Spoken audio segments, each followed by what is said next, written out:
আমরাও গেছিলাম কালকে গোলাগুলি একটা বিষয় সবাই জানেন।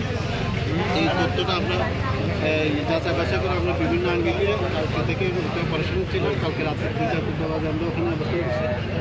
আজকে বিভিন্ন তথ্যের মাধ্যমে আমরা আমাদের টিম নিয়ে আমাদের সার্কেল স্যারের তত্ত্বাবধানে সার্কেল স্যার একদম সশরীরে হাজির ছিল, প্রত্যক্ষভাবে হাজির ছিল। একদম স্যারে সব কিছু করছে।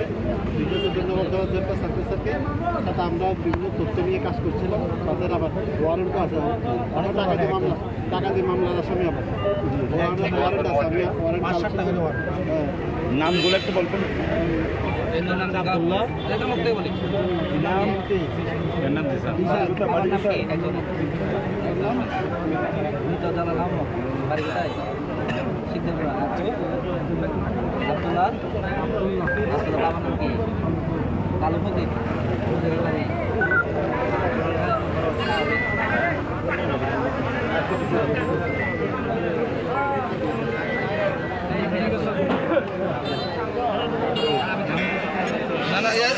মোবাইল দিবে না করি।